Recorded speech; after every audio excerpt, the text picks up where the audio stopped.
Hey everyone, and welcome to the next installment. I'm back on the drift. I have recorded the next installment for this project 3 or 4 times now, as I've had time working on it, and each time it has been lost footage. The media player or the editing software wouldn't edit the last one. My laptop crashed and had to be completely reinstalled, losing everything I'd done on 2 days before that. So, here we go again. Nobody else needs to know where we might go. We could just run them red lights. So, where are we with the CG?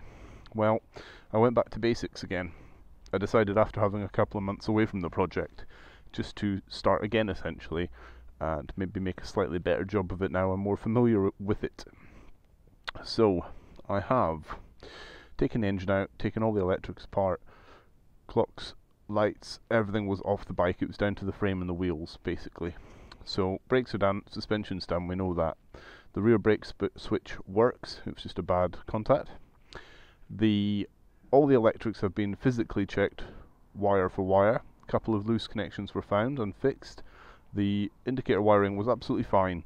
The relay had gone bad after being fine when I started stripping the bike. So I got a new relay, thanks to RAD Motorcycles for that one.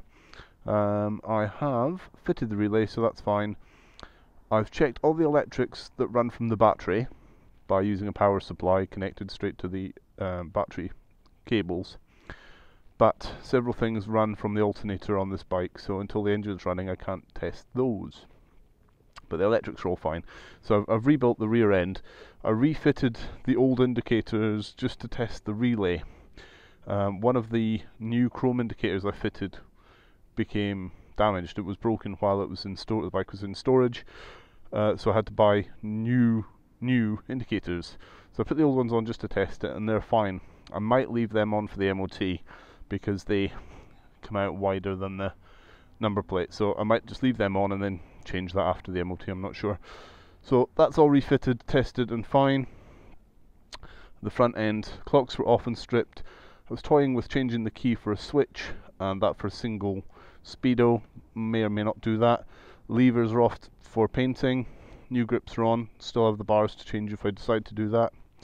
These are the new indicators, which I think are a little bit more subtle than the chrome, in keeping with the bike a little more, so that's good. On the frame, it's been cleaned several times and touched up. The mounting points for the side panels that won't be going back on have all been cut off with the angle grinder, filed and painted. That's all done. So front end is on, tail end is on, wheels are fine, suspension's good, brakes are done, electrics say 50% done. I'll go over it all again once the engine's back in. When I re-stripped the bike, it would still start. I had idling issues. Basically the main jet was blocked in the carb. That's everyone's opinion. So I cleaned the carb again, still no joy. So I bought a new carb, and here is the new Mikuni carb. That is it with the pod air filter fitted. Slight problem. It said in the advert it'll fit this bike. It's for this bike. It's the right bore size and everything else, and it's cable or manual choke. This doesn't have a cable choke, so I thought, yeah, that's fine. That's good. However, all good or not. So I need to figure out what the hell the differences are between this one and this one. As in, where on earth do you put this cable assembly on this carb? Don't know. Don't even know if it'll work, or if it's an appropriate carb, or if I can just mount that somewhere for the spring return. Need to look into it, but that's my main stumbling block that I haven't gotten to yet, is the carb. But hopefully, new Mikuni carb should run a dream once I get it in, if I don't need to replace it. The engine is down there. The prep is started before painting it with VHT. Seat's still over there. Painted bits. Engine front cradle thing. The tank. Still not 100% dry, but it's there. It is just the gloss black, so no big reveal. It's gloss black, and the levers were in shocking condition, so they got sanded and primed and sanded and painted all this needs to go off completely and then get clear coated. So painted stuff, engine needs painted and all the gaskets replaced, carb needs sorted out, and that's it. There's not a lot to do. So clear coat what I've painted, paint the engine, refit the engine with new gaskets, refit the exhaust, which I've done nothing to yet, get the carb on, if I can. If I have to get another carb, fine, get it running, test all the electrics, get it in for its MOT. That's it, really. Then after that, rear indicators perhaps, handlebars perhaps, and any other modifications I might do.